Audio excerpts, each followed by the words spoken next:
एक ब्राह्मण रहते थे काशी में और उनके कोई संतान नहीं थी। बहुत ध्यानपूर्वक सुनिएगा। महादेव के चरणों में जाकर के उन्होंने अनन्य उपासना की, खूब तपस्या की। उनके भाव से प्रसन्न होकर के महादेव प्रकट हो गए और प्रकट होकर के बोले, विप्रदेव वर मांगो, क्या चाहिए? बोले, महाराज कुछ नहीं चाहिए, केवल गृहस्थ आश्रम में एक ही वस्तु की अभिलाषा होती है कि एक संतान घर में हो। मैं आपकी नगरी में रहता हूं, नित्य आपका सेवा करता हूं। मैंने वेद आदि कर्मकांड आदि इन नियमों को भी इसलिए सीखा ताकि आपकी अर्चना कर सकूं। इनसे मेरा कोई और प्रलोभन नहीं है, लेकिन मेरा अभी एक प्रलोभन है कि मुझे एक संतान चाहिए और वो मुझे केवल आप प्रदान कर सकते हैं। इसलिए मैं घनघोर तपस्या कर रहा हूं कि महादेव प्रसन्न हो तो मुझे दे सकते हैं। भगवान शिव विश्वेश्वर यहीं गंगा के तट पर काशी में ब्राह्मण देवता से बोले, कैसा पुत्र चाहते हो? संतान दो प्रकार की होती हैं। वैसे तो संतान चार प्रकार की होती हैं। उत्तमः चिंतितः कुर्यात् प्रोतत्कारी तु मध्यमः अधमो अश्रद्धया कुर्यात् अकरतो। चार प्रकार की संतान है। प्रथम संतान उत्तमः चिंतितः कुर्यात्। उत्तम संतान कौन है? जो माता पिता के मुखमंडल को देख करके, उनके एक्सप्रेशंस को देख करके, उनकी आव भाव को देख करके समझ जाए कि माता पिता क्या चाहते हैं और उस क्रिया को उनकी आज्ञा के बिना कर दे, उसको कहते हैं उत्तम बालक। मध्यम बालक कौन है? जो माता पिता की आज्ञा का इंतजार करता है, आज्ञा करेंगे तो मैं करूंगा। उत्तम बालक तो बिना आज्ञा के ही कर देता है। उत्तम, मध्यम, साधारण बालक कौन है? साधारण भी नहीं, यहां तो अधम बताया। अधम बालक कौन है? बोले, माता पिता की आज्ञा होने के बाद उस क्रिया को करेंगे तो सही, लेकिन 4 सुनाएंगे, पहले मां को, 5 सुनाएंगे पिताजी को, फिर करेंगे। तुमको तो केवल मैं ही दिखता हूं, बस मुझे ही ऑर्डर करते रहते हो, ये कर ला, वो कर ला, ऐसा कर दे, वैसा कर दे। पूरे दिन मेरे पीछे पड़े रहते हो। बड़े भैया को कुछ नहीं बोलते, वो उसको बहन को कुछ नहीं बोलते, मेरे पीछे पड़े रहते हो। मैं ही जाऊंगा, मैं ही सब, मैं तो घर का नौकर हूं, ऐसा ऐसा सुनाते हैं। लेकिन आज्ञा पालन करते हैं, लेकिन बहुत सुना सुना के करते हैं। उनको अधम बालक कहते हैं। और चौथे होते हैं चांडाल बालक। चांडाल बालक कौन है? चांडाल संतान कौन है? बोले, जो आज्ञा का पालन करते ही नहीं। मणिकर्णिका घाट के बगल में एक मंदिर है जो कि आधा टेढ़ा है। जब ये मंदिर का निर्माण हुआ तो यहां के निर्माण कराने वालों ने ब्राह्मणों से कहा कि संकल्प करो। और संकल्प में क्या संकल्प करो? कि इस मंदिर को बनवाने वाला मैं मातृ ऋण से उऋण हो जाऊं, अपने मातृपितृ ऋण से उऋण हो जाऊं। ब्राह्मण देवता जैसे संकल्प का जल हाथ में दिया, इतने में ही मंदिर धस गया और संकेत कर दिया उस मंदिर ने कि पूरे विश्व के ऋण से उऋण हो जाओगे, लेकिन मातृ ऋण से कभी उऋण नहीं हो पाओगे। अपने माता पिता के ऋण से, उन्होंने जो तुम्हारे लिए किया है उसका ऋण तुम इस जन्म में कभी नहीं चुका पाओगे। उसका प्रतीक है काशी, और काशी के मणिकर्णिका का वो मंदिर हम नित्य दर्शन करते हैं। जब आते हैं तो नाव में से वो टेढ़ा सा मंदिर दिखाई देता है। तो उत्तम बालक कौन है? जो माता पिता के आज्ञा से पहले ही पहचान जाए कि क्या करना है। महादेव ने ब्राह्मण से कहा, कैसा बालक चाहिए तुमको? कुपुत्र चाहिए कि सुपुत्र चाहिए? ब्राह्मण ने कहा, दोनों की डेफिनेशन बताओ, कुपुत्र किसे कहते हैं, सुपुत्र किसे कहते हैं? बोले, कुपुत्र जो बहुत दुख दे और सुपुत्र जो बहुत सुख दे। ब्राह्मण देवता बोला, फिर तो सुपुत्र ही चाहिए हमको, दुख देने वाला बालक क्यों मांगेंगे? महादेव विश्वेश्वर कहने लगे, लेकिन एक नियम लागू होगा। क्या? कुपुत्र मांगोगे तो उसकी आयु बड़ी लंबी होगी, लेकिन सुपुत्र मांगोगे तो बहुत जल्दी मर जाएगा। 5 साल की आयु रहेगी बस उसकी। बताओ क्या चाहिए, कुपुत्र चाहिए कि सुपुत्र चाहिए? ब्राह्मण देवता बोला, ये तो आप गेम खेल गए मेरे साथ। संतान भी दे रहे हो और ऊपर से अपने नियम भी लगा रहे हो, और उसमें भी ऐसा नियम लगाया है कि मैं कहां जाऊं। अगर पुत्र मांगूं लंबी आयु वाला तो वो दुख देगा, तो ऐसे ऐसे पुत्र का फायदा क्या? और सुपुत्र मांगूं तो फिर 5 साल के लिए ही मिलेगा। ये तो महादेव आपने मेरे को फंसा दिया, उलझा दिया मेरी बातों में। महादेव बोले समय नहीं है, अन्नपूर्णा बुला रही है, जल्दी करो। तो बोले प्रभु लंबे दुख से अच्छा तो क्षण भर का सुख है, तो आप कृपा करो सुपुत्र बालक दो। मैं ठीक है 5 साल ही सही, उस सुख तो पाऊंगा, संतान दो। विश्वेश्वर ने आशीर्वाद दिया और इसी काशी की नगरी में उस विप्र देवता के यहां एक तेजस्वी ओजस्वी, बिल्कुल भगवान शिव कैसे हैं, मैं नित्य अपने मंगलाचरण में यहां एक श्लोक बोलता हूं, उसमें महादेव का स्वरूप के वर्णन है। ध्याये नित्यम महेशम रजत गिरिनिभम चारु चंद्रावतंशम। शंकर जी का स्वरूप कैसा है? देखो बंधुओं, भगवत तत्व जो है ना, ये देखने का विषय नहीं। लोग कहते हैं आपने भगवान को देखा, अरे हम अपनी आंखों से अपनी खुद की नाक नहीं देख सकते जब तक शीशा आगे ना हो। आंखों के कितनी पास होती है नाक, देख सकते हो? अपना खुद का चेहरा नहीं देख सकते हम अपनी ही आंखों से, हम उस ईश्वर को देखने की बात करते हैं। ईश्वर देखने का विषय नहीं है, ईश्वर अनुभव का विषय है। प्रेम करने का विषय नहीं है, प्रेम अनुभव का विषय है। आनंद प्राप्त करने का विषय नहीं है, आनंद अनुभव का विषय है। और जो अनुभव का विषय होता है ना, उसका कभी वर्णन नहीं किया जा सकता। जो आपने देख लिया, जो आपने छू लिया, उसका आप वर्णन कर सकते हो, लेकिन जिसको आपने अनुभव किया है उसका आप वर्णन नहीं कर सकते। और श्री नारद जी नारद भक्ति सूत्र में कहते हैं, बोले प्रेम क्या है? बोले प्रेम स्वरूपम अवर्णनीयम। जिसका कोई वर्णन ना कर सके वही प्रेम है। आपने जिसका बखान कर दिया, जिसका वर्णन कर दिया, वो सब कुछ हो जाएगा, लेकिन प्रेम नहीं हो सकता, वो आनंद नहीं हो सकता, वो भगवान नहीं हो सकते।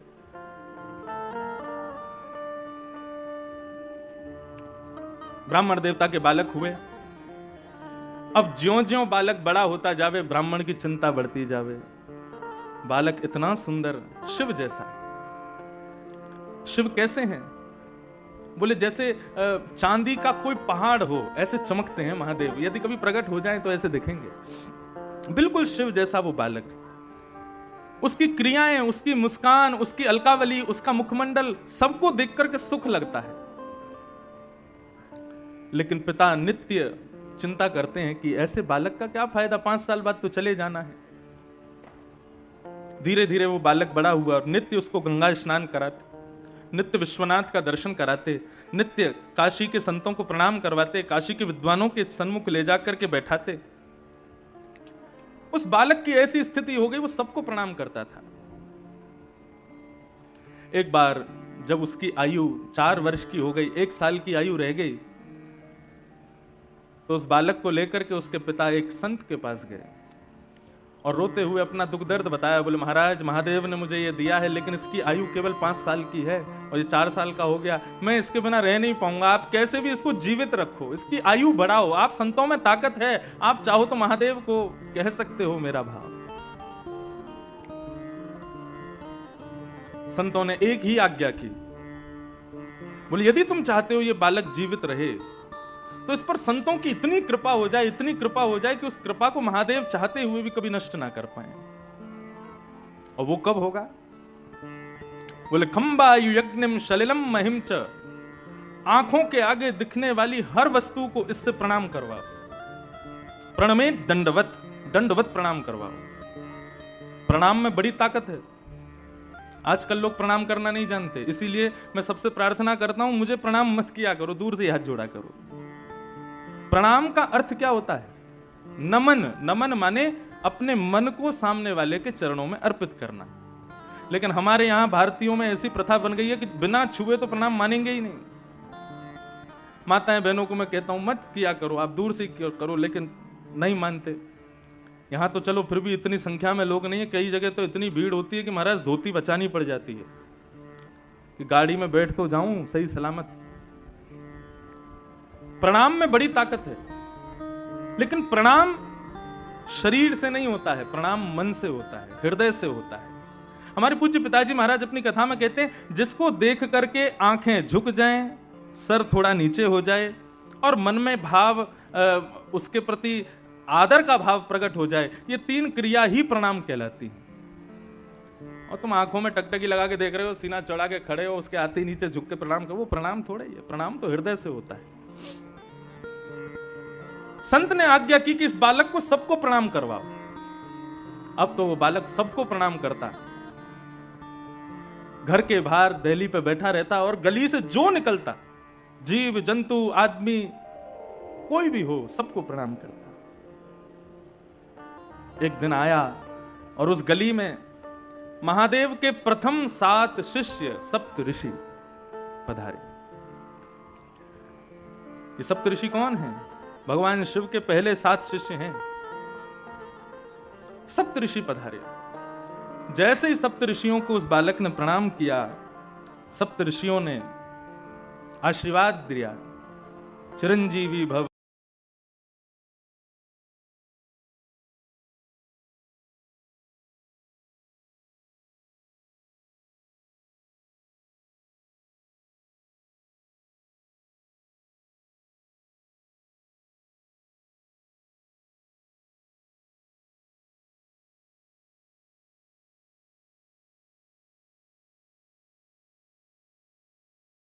सप्त ऋषि हैं, महादेव के शिष्य हैं। ब्रह्म वाक्यम जनार्दनम, ब्राह्मण की वाणी जनार्दन की वाणी होती है। और मैंने ऐसा सुना है कि ब्राह्मण की वाणी को भगवान भी नहीं काट सकते। अब मेरे बालक की जिम्मेवारी आपकी है, 5 साल का ये हो जाए, इसका यदि बाल बाका हुआ तो पूरे नगर में ढिंडोरा पीटूंगा कि ब्राह्मणों की ऋषियों की बात मत मानना, ये झूठ बोलते हैं। सप्त ऋषि बोले, इस गली में लेके कौन आया था हमको? आपस में सब चर्चा करने लगे, बोले क्या करें, बड़े फंसे यहां तो। ब्राह्मण ने अपने बालक का हाथ ऋषियों के हाथ में दिया, बोले अब इसकी रक्षा आप करो, जब 6 साल का हो जाएगा तब लूंगा वापस। 5 साल में एक वर्ष चिंता में नहीं रह सकता, अब आप इसको संभालो। सप्त ऋषि उस बालक को लेकर के बैठ गए, बोले क्या करें। महादेव से तो आर्ग्यूमेंट कर नहीं सकते, हमारे गुरु हैं, शिष्य को चाहिए कि गुरु से कभी कुछ इस प्रकार का वाद संवाद ना करे। तब ऋषियों ने विचार किया, बोले सृष्टि के रचयिता ब्रह्मा हैं, ब्रह्मा के पास चलो, वही कुछ कर सकते हैं। ब्रह्मा के पास उस बालक को लेकर के गए और जाकर के जैसे ही सप्त ऋषियों ने प्रणाम किया, सप्त ऋषियों के प्रणाम के बाद उस बालक ने प्रणाम किया। और प्रणाम में तो वो इतना निपुण था, लेट करके बिल्कुल दंडवत, डंडे की तरह सीधा होकर के बिल्कुल प्रणाम करता, फिर उठ करके फिर खड़ा होकर के फिर दोबारा प्रणाम करता, फिर उठ करके फिर खड़ा होकर फिर दोबारा प्रणाम। उसके प्रणाम को देख करके ब्रह्मा जी इतने मोहित हो गए, इतना छोटा सा बालक 4 वर्ष का क्या अद्भुत प्रणाम कर रहा है। महादेव ब्रह्मा जी ने उसको आशीर्वाद दिया, चिरंजीवी भव, चिरंजीवी भव, चिरंजीवी भव। सप्तऋषि बोले हमारी बला कटी, अब इनकी जिम्मेवारी है। हंसने लगे सप्तऋषि। ब्रह्मा जी कहने लगे, बोले भैया हंस क्यों रहे हो? बोले काशी के एक ब्राह्मण का बालक है ये, और साक्षात देवादिदेव विश्वनाथ प्रभु ने ये बालक प्रदान किया है, और ये कह करके दिया है कि ये केवल 5 साल जिएगा। 4 साल का हो गया, इसका अंतिम वर्ष चल रहा है।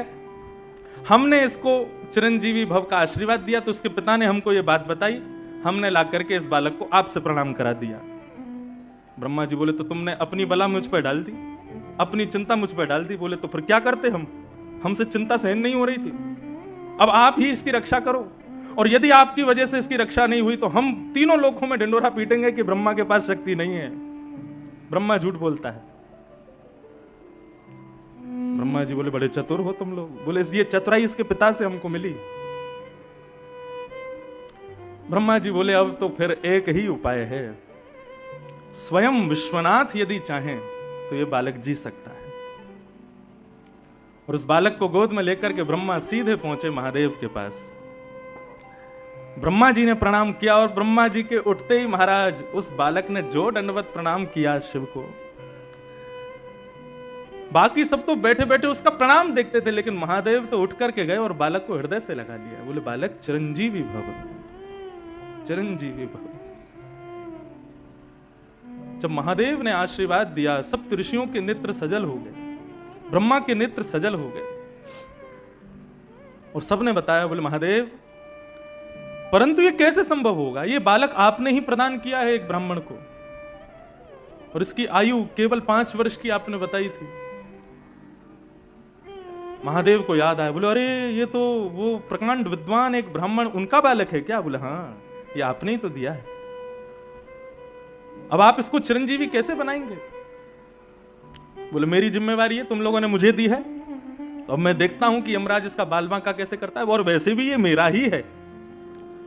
महादेव ने अपना स्वरूप शिवलिंग उस बालक को प्रदान किया और कहा, बेटा यहां काशी गंगा के तट पर बैठो और नित्य प्रातःकाल स्नान करके इस पर बिल्व पत्र चढ़ाना, राम राम मंत्र का जाप करना और कभी कभी ओम नमः शिवाय का जाप करना। तुम्हारा कोई काम नहीं है, पूरे दिन केवल मेरे इस शिवलिंग पर तुम बिल्व पत्र चढ़ाते रहो।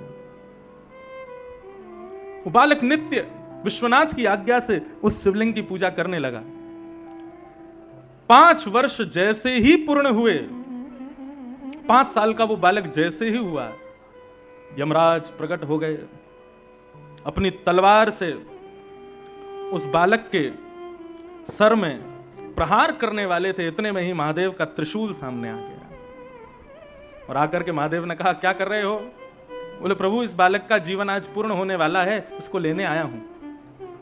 बोले, आपको कैसे पता इसका 5 साल का जीवन है? बोले, क्योंकि ये बालक आपने ही उस ब्राह्मण को दिया था और 5 साल की आयु कह करके दिया था, तो मैं तो आपकी बात की रक्षा करने के लिए इस बालक को लेने आया हूं।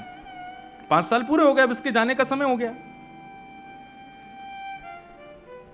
महादेव बोले, इस बालक को उस ब्राह्मण को किसने दिया? यमराज बोले, आपने दिया।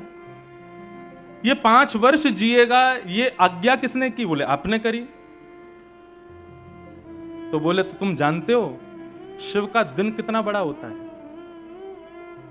सतयुग त्रेता द्वापर कलयुग, सतयुग त्रेता द्वापर कलयुग, सतयुग त्रेता द्वापर कलयुग जब 71 बार बीत जाते हैं तब एक कल्प पूर्ण होता है।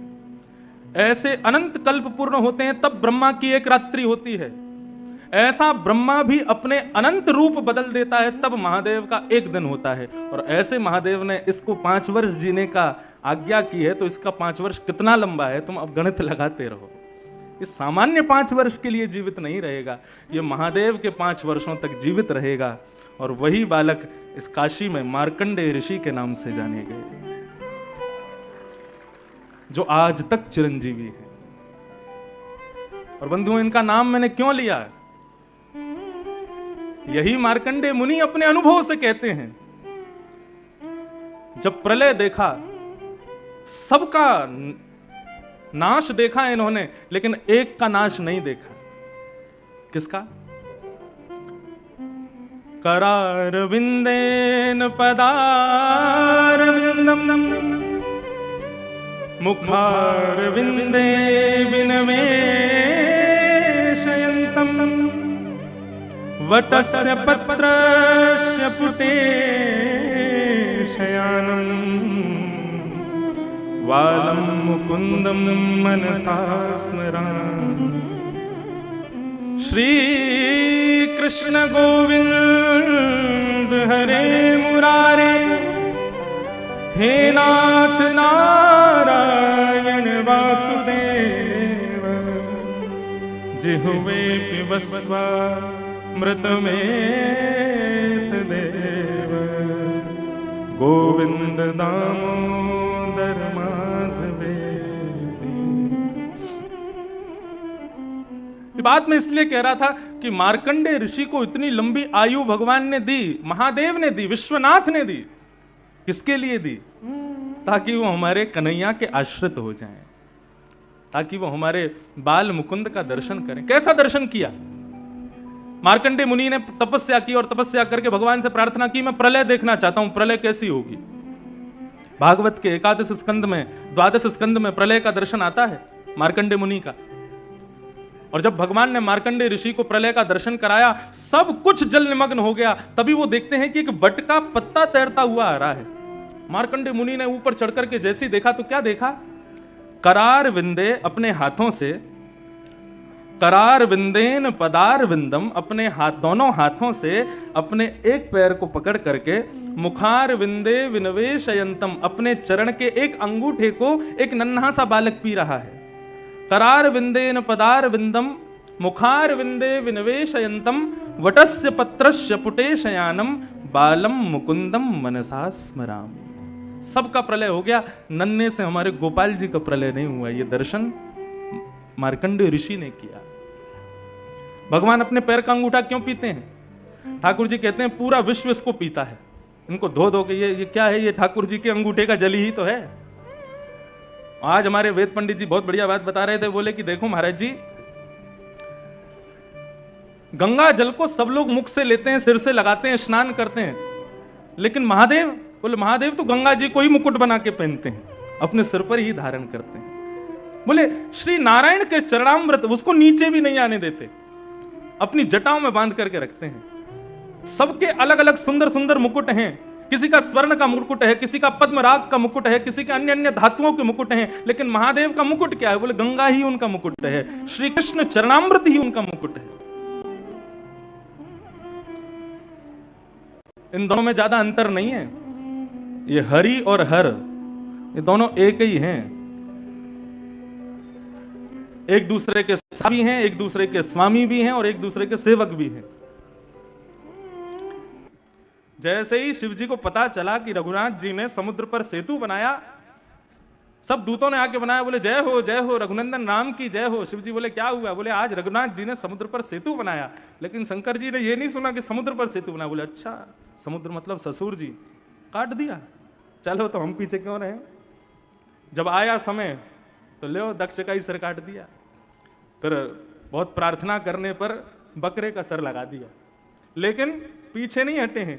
अनुब्रजाम में हम नित्यम, किसका अनुगमन कर रहे हैं? बोले कि जो हमारे हरि करेंगे वही हम करेंगे। दोनों एक दूसरे के समान हैं, दोनों में कोई भेद नहीं है।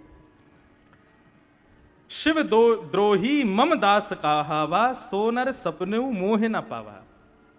भगवान श्री राम कहते हैं यदि कोई शिव द्रोही है और मेरा दास है, लेकिन शिव से द्रोह करता है, सोनर सपने मोह न पावा, वो नर मेरी प्राप्ति कभी नहीं कर सकता। और यही बात शंकर जी कहते हैं, कोई मेरा अनन्य भाव रखता है लेकिन नारायण का अपमान करता है, रामकृष्ण की अवहेलना करता है, उस व्यक्ति को स्वप्न में भी मेरा दर्शन नहीं होगा। नारायण तो फिर भी दर्शन से ही वंचित करेंगे, लेकिन महादेव तो त्रिशूल ही घुसा देंगे सीधे। इसलिए दोनों में भेद मत मानो, दोनों में कोई भेद मत रखो। ऐसे हर की भूमि में हरि पधारे हैं, इसलिए मन का भाव था कि यहां दशम स्कंद को प्रधान लेकर के आज से कथा की जाए, और विशेष भाव से पूरी कथा में केवल दशम स्कंद का ही मुख्य भाव रखा जाए, जहां पर भगवान की बाल लीला आदि लीलाओं का ही श्रवण करने का हम सबको सुख प्राप्त हो, सौभाग्य प्राप्त हो।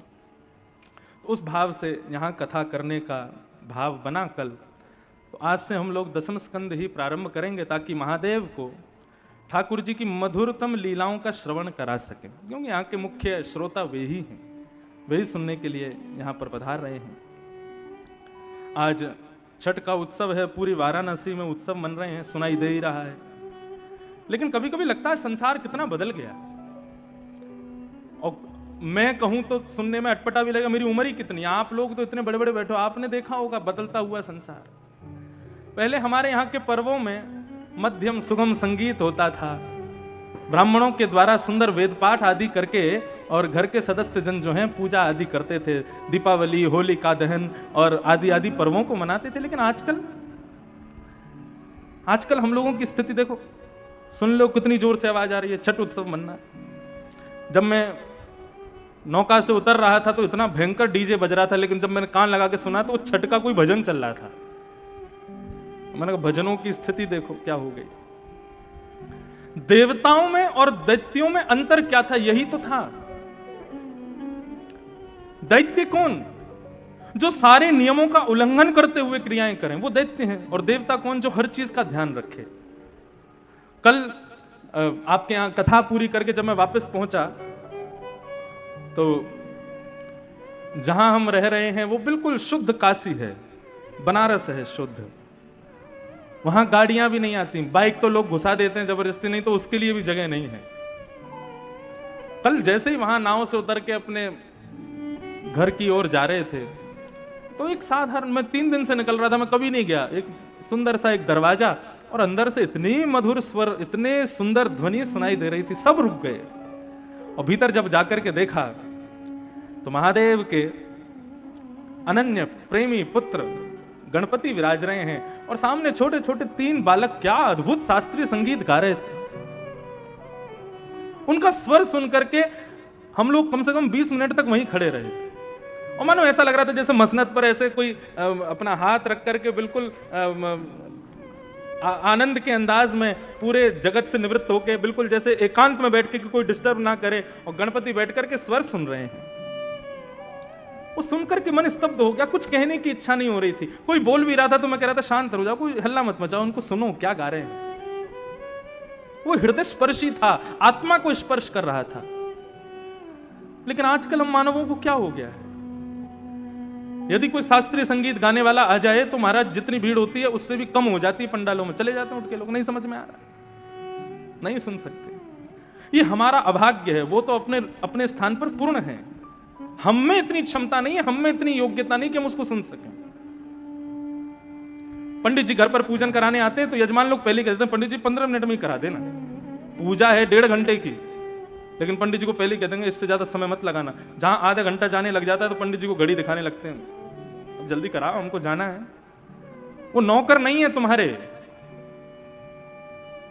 महादेव भी जिनको देख करके प्रणाम करते हैं, वैष्णवानाम यथा शंभु, वो ब्राह्मण हैं।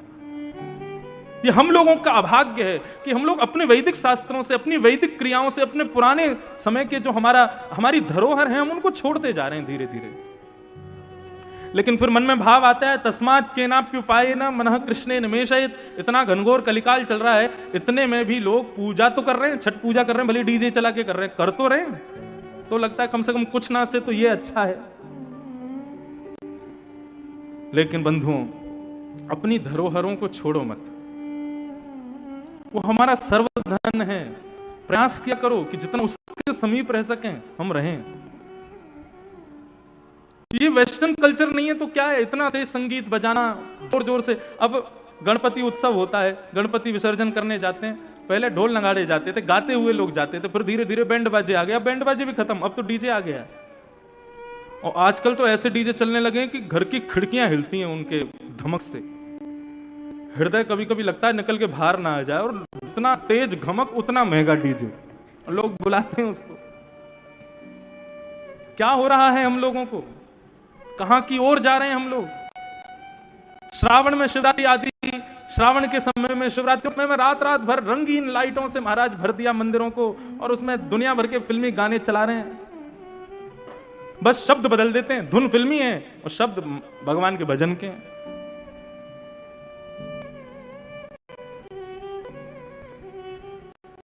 अपनी तत्वता को मत छोड़ो, देव बने रहो, दैत्य मत बनो। देव भी मत बनो, दैत्य भी मत बनो, इंसान बने रहो। आपको जानवर को उसका धर्म नहीं सिखाना पड़ता। शेर जानता है मेरा धर्म क्या है, हिरण जानता है मेरा धर्म क्या है, गौ जानती है मेरा धर्म क्या है, सूकर जानता है मेरा धर्म क्या है। मानव को ही समझाना पड़ता है तेरा धर्म क्या है, सीख ले, इंसान बन जा, मानव बन जा। क्योंकि हम सब निकल चुके हैं उस मार्ग से आगे। तो छठ पूजा की सबको बहुत बहुत बधाई, शुभकामना। तो हम लोग आज मन में विचार आया कि 10वें स्कंद से ही कथा को प्रारंभ करें, और फिर ठाकुर जी के चरणों में ये 10वें स्कंद के भाव से ही आगामी 5 दिनों तक इसी को ही श्रवण करेंगे, जहां पर भगवान की सुंदर मधुर लीलाओं का श्रवण लाभ हम सबको प्राप्त होगा।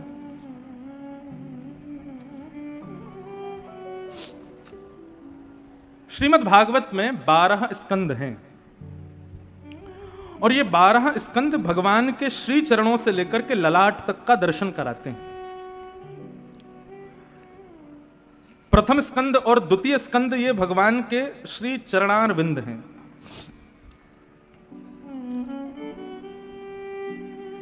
ध्यान से सुनिएगा, 12 स्कंद पूरी भागवत का दर्शन। तो प्रथम और द्वितीय स्कंद जो है भगवान के चरण हैं। एक प्रकार से कहें तो आपकी काशी भी तो भगवान के चरण हैं।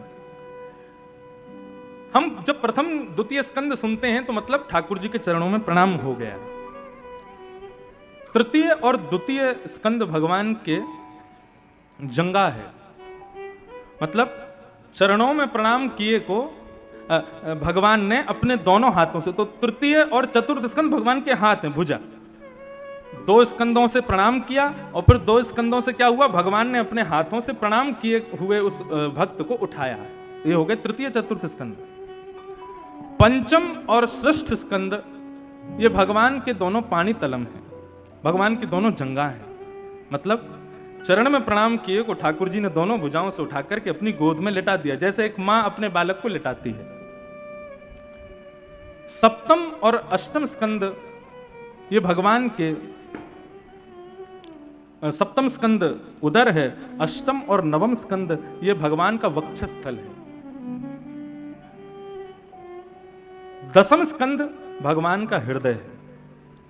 तो भगवान क्या करते हैं, जिस प्रकार मां अपने भूखे बालक को अपने पास बुला करके अपना पयोधर का पान कराती है, ऐसे ठाकुर जी दसम स्कंद के भाव से हमको तृप्त करते हैं। दसम स्कंद में भगवान की सारी लीलाएं हैं। एकादश स्कंद भगवान का ललाट है, मस्तिष्क है।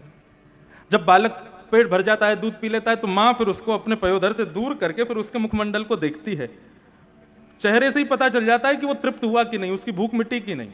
एकादश स्कंद ये पुष्टि करता है कि सुनने वाले श्रोता जो हैं वो पुष्ट हुए कि नहीं, उनकी भूख पूरी हुई कि नहीं। और फिर द्वादश स्कंद जो है ये भगवान की उठी हुई भुजा है। मतलब एकादश स्कंद के बाद फिर ठाकुर जी उस बालक को गोद में ऊपर की ओर उठा लेते हैं, जैसे मां अपने बालक को दुग्ध पिला करके फिर थोड़ी देर उसके संग खेलती है, ऊंचा उठा करके उसको आनंद कराती है। इस प्रकार ये द्वादश स्कंद हैं श्रीमद् भागवत के, जिसमें से दसम स्कंद जो है ये भगवान का हृदय है। और इस दसम स्कंद में भी रास पंचाध्यायी ये ठाकुर जी का मुख्य हृदय है। तो उसी दसम स्कंद को हम आप सब लोग श्रवण करेंगे। ठाकुर जी का हृदय, ठाकुर जी का हृदय मतलब शिव का परम धन, वो हम श्रवण करेंगे। दसम स्कंद का प्रारंभ कैसे होता है? परीक्षित बीते 4 दिनों से कथा श्रवण कर रहे हैं। सुखदेव जी महाराज मंच पर आसीन हैं और सुखदेव जी परीक्षित को आज्ञा करते हैं कि परीक्षित, भगवान श्री कृष्ण ने मथुरा में जन्म लिया, जन्म लेकर के गोकुल गए, गोकुल से फिर नंदगांव गए, वृंदावन गए, आदि आदि लीलाएं की, कालिया नाग आदि को मार दिया, इतने राक्षस मारे, मथुरा जाके कंस को मार दिया, कंस को मार करके देवकी वसुदेव को मुक्त कर दिया, उग्रसेन को राजा बना करके ठाकुर जी ने सांदीपनी गुरुकुल में अध्ययन किया और वहां से आकर के ठाकुर जी बलराम जी का हाथ पकड़ के रण छोड़ के द्वारिका भागे, द्वारिका की स्थापना की, 16,108 याग किए, महाभारत युद्ध कराया और युद्ध कराने के बाद ठाकुर जी एक दिन लौट करके आए, आदि आदि कुछ लीलाएं करके स्वधाम चले गए। और ये कथा पूरी सुना करके श्री शुकाचार्य जी शांत हो गए। परीक्षित अब भी श्रवण के लिए बैठे हैं, लेकिन आज जब थोड़ी देर के लिए कथा विराम हुई तो परीक्षित ने निवेदन किया, प्रभु आप शांत क्यों हो गए? आप कहिए ना, आप सुनाइए ना। सुखदेव जी बोले, सुना तो दी कथा, मथुरा में जन्म हुआ, वृंदावन में ये किया, बरसाने में नंदगांव में ये किया और मथुरा में जाके ये किया, आदि आदि ये सारी लीलाएं हैं ठाकुर जी की, बस यही तो लीला है, इससे आगे और क्या सुनाऊं तुमको? सुना दी कथा। जब 2 श्लोकों में पूरी कृष्ण कथा सुना दी, तब परीक्षित का श्रोता होना क्या होता है ये पता चला और यहां से दसम स्कंद प्रारंभ होता है। परीक्षित निवेदन करते हुए कहते हैं, हे भगवान, कथितो वंश विस्तारो भवता सोम सूर्ययो राज्ञां चो भयवंशाना चरितम परमाद्भुतम। भगवान, आपने मुझे इतनी सारी कथाएं विस्तार से सुनाई, मैंने सब सुनी। आपने सूर्यवंश के राजाओं की कथाएं सुनाई, चंद्रवंश के राजाओं की कथाएं सुनाई, सब मैंने सुनी। लेकिन जिनकी कथा सुनने के लिए मैं बैठा हूं, आप उनकी कथा सूक्ष्म सुना रहे हो। ऐसा तो मत करो भगवान। ये तो वही बात हो गई कि कोई बहुत प्यासा बैठा था और आपने उसको जल दिखा दिया, लेकिन जल पिलाया नहीं। प्यासे को जल दिखा देना और पिलाना नहीं, ये तो महाराज ब्रह्म हत्या के समान अपमान जैसा होता है। प्रभु, इस प्रकार मेरा वध मत कीजिए। मैं 4 दिन से एक आसन पर बैठा हूं, ना ही मैंने कुछ खाया, ना ही मैंने कुछ पिया, एक निवृत्त होकर के बैठा हूं केवल कृष्ण कथा सुनने के लिए, और आप उन कृष्ण की कथा मुझे 2 मिनट में सुना करके शांत कर रहे हैं। ऐसा क्यों कर रहे हैं भगवान? बंधुओं, श्री नाभाजी महाराज भक्तमाल में कहते हैं, श्रवण रसिक कहीं सुने ना परीक्षित से, जो पानु करत लागी कोटि गुण प्यास है। परीक्षित जी कैसे श्रोता हैं? बोले कैसे श्रोता हैं? बोले एक तो होता है प्यासा, कि वो पानी पीता जाए और जितने घूंट अंदर लेवे उतनी प्यास उसकी कम होती चली जाए। लेकिन परीक्षित कैसे प्यासे हैं? बोले जितना पानी पी रहे हैं उतना प्यास और ज्यादा लग रही है। हो ना हो, कथा जब आप लोग सुनते हैं ना, तो 1 घंटा 2 घंटा होने के बाद में धीरे धीरे धीरे धीरे मन भरने लगता है, और फिर एक समय आता है, इच्छा होती है कि अब थोड़ा कहीं जाया जाए, कुछ और काम किया जाए, थोड़े हम भर गए हैं ऊपर तक। अगर बंधुओं ऐसी स्थिति होती है ना कथा में, तो आप श्रोता बने ही नहीं हैं। श्रोता कौन? जो पान हूं करत लागी कोटि गुण प्यास है, और प्यासा रह जाए, वो श्रोता है। श्रीमद् भागवत सुनने की आज्ञा नहीं दी है श्री वेदव्यास जी महाराज ने। निगम कल्प तरोर गलितम फलम सुख मुखाद्रम तद्रव संयुतम पिबत भागवतम रसमालयम मुहुर्हो रसिका भुवि भावुका। वेदव्यास जी कहते हैं, पिबत भागवतम रसमालयम, ये भागवत की कथा जो है ये सुनने का विषय नहीं है, पीने का विषय है, पान करने का विषय है। और कर्ण रंध्र से इसको श्रवण नहीं करना है, इसका पान करना है। क्यों? सुनी हुई वस्तु विस्मृत हो सकती है, सुनी हुई वस्तु को आप भूल सकते हो, लेकिन जिसका पान किया है वो तो अपना असर दिखाएगी, वो तो अपना असर करेगी। मदिरा का सेवन किया है तो मदिरा नशा करेगी, औषधि का सेवन किया है तो औषधि अपना अपना अपना गुण दिखाएगी।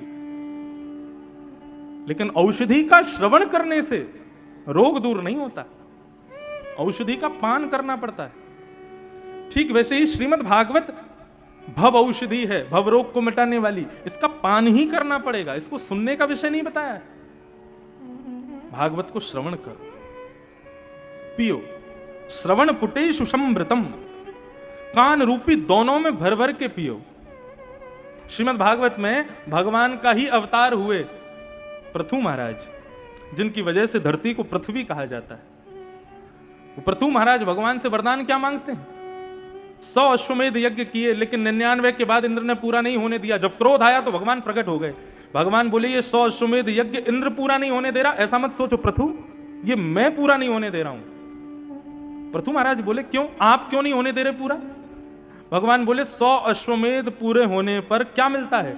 इंद्र की पदवी मिल जाती है, इंद्र का सिंहासन मिल जाता है। इंद्र देवता का नाम नहीं है, इंद्र पदवी का नाम है। कुछ मुख्य देवों को छोड़ करके बाकी जितने भी देवता हैं ये सब पदवियां हैं, ये देवता नहीं है कोई। जैसे वरुण देव हैं, इंद्र देव हैं, वायु देव हैं, ये सब पदवियां हैं। जब एक मनवंतर पूरा होगा, पुनः पृथ्वी की सृष्टि की रचना होगी, तो ये पदवियां, इन पर हम में से कोई ना कोई बैठा होगा। हम में से कोई इंद्र बन जाएगा, हमारे कर्मानुसार, हमारी भक्तियानुसार, हमारे यज्ञानुसार। हम में से ही कोई वरुण बन जाएगा, हम में से ही कोई वायु बन जाएगा। ये देवताओं की पदवियां हैं, और मानव पुण्य के प्रभाव से इन पदवियों को प्राप्त करता है। बहुत लंबा विषय, उसमें नहीं जाएंगे। तो देवत्व पदवियां हैं, और यदि तुमने अश्वमेध यज्ञ 100 पूरे कर लिए तो तुमको इंद्र की पदवी मिल जाएगी। और इंद्र की पदवी, देव बनना अच्छी बात है, लेकिन देवता मेरे उतने समीप नहीं होते जितने समीप भक्त होते हैं। और प्रथु, मैं नहीं चाहता कि तुम देव बन जाओ, क्योंकि तुम मुझसे दूर हो जाओगे, इसलिए तुम्हारे 100 यज्ञ पूरे नहीं होने दे रहा मैंने कल भी कथा में कहा था, यदि मनवांछित इच्छाएं पूरी नहीं हो रही हैं तो इसका मतलब यही समझो कि ठाकुर जी आपका भला चाहते हैं, ठाकुर जी कुछ कृपा करना चाहते हैं, ठाकुर जी ने कुछ भला सोच के रखा, इसीलिए तुम्हारी इच्छाएं पूरी नहीं कर रहे वो। तब पृथु महाराज को लगा कि अरे मैं क्या प्रेम करता हूं, ठाकुर जी तो मुझसे दुगना प्रेम करते हैं। तब पृथु महाराज ने भगवान से कहा, तो मुझे दूसरा वरदान दो। भगवान बोले, क्या चाहिए? बोले, ऐसी कृपा कर दो कि मेरे शरीर में जितने रोए हैं प्रत्येक रोए में श्रवण की शक्ति प्रकट हो जाए, सुनने की शक्ति आ जाए, मेरे प्रत्येक रोए में कान प्रकट हो जाएं। भगवान बोले, कैसा विचित्र वरदान मांग रहे हो, ये क्या कहना चाहते हो? तब पृथु महाराज कहते हैं, बोले प्रभु मैं ये इसलिए मांग रहा हूं क्योंकि आपकी कथा सुनने के लिए मुझे 2 कान बहुत कम लगते हैं। मैं अपने प्रत्येक रों से आपकी कथा सुनना चाहता हूं, मैं प्रत्येक अंग से आपको सुनना चाहता हूं, आपको ग्रहण करना चाहता हूं, इसलिए मेरे प्रत्येक रोम में आप श्रवण की शक्ति प्रकट कर दो। वृंदावन की एक गोपी गाती है, आशावरी, यमुना जल भरने के लिए गई। वृंदावन की स्थिति जो पृथु महाराज मांग रहे हैं भगवान से, वृंदावन तो नित्य उसी स्थिति में रहता है। एक गोपी यमुना जल भरने के लिए जा रही है, कानों में रुई लगा करके जाती है। दूसरी गोपी ने कहा, बोले क्या कर रही है? बोले मैं कानों में रुई लगा करके जा रही हूं। बोले क्यों, कानों को क्यों बंद करके जा रही है? बोले तुझे नहीं पता, जब कोई कृष्ण बोलता है ना, जब कोई गोविंद बोलता है, जब कोई माधव बोलता है ना, तो मैं मूर्छित हो जाती हूं, मैं काम नहीं कर पाती, इसलिए मैं कानों में रुई लगा के आई हूं। कहीं कोई कृष्ण ना बोल दे, कहीं कोई माधव ना बोल दे, कहीं कोई गोपाल ना बोल दे, कहीं मैंने सुन लिया ना तो मेरी स्थिति बिगड़ जाएगी। इसे कहते हैं श्रवण, जहां सुनते ही आप अपने देहाभिमान से शून्य हो जाओ। सुनने के बाद भी देह अभिमान में है, देह अपनी फिक्र करवा रहा है तुमसे, तो तुमने सुना ही नहीं है। जहां चित्त की चिंता छूट जाए, जहां देह की चिंता छूट जाए, जिह्वा की प्यास नष्ट हो जाए, उदर की भूख चली जाए, तब समझना तुमने सुना है। उस श्रेणी में पहुंच गए हैं श्री सुखदेव जी और परीक्षित जी। तो गोपी जाती है और जाकर के जैसे ही यमुना जल भरने लगती है, पल्ली पार ठाकुर जी अपनी गैया चराते चराते कहीं दूर निकल गए, तो ठाकुर जी को बुलाने के लिए सारे ग्वाल बाल अपने मुख पर हाथ रख के कहने लगे, कन्हैया, गोपाल, माधव।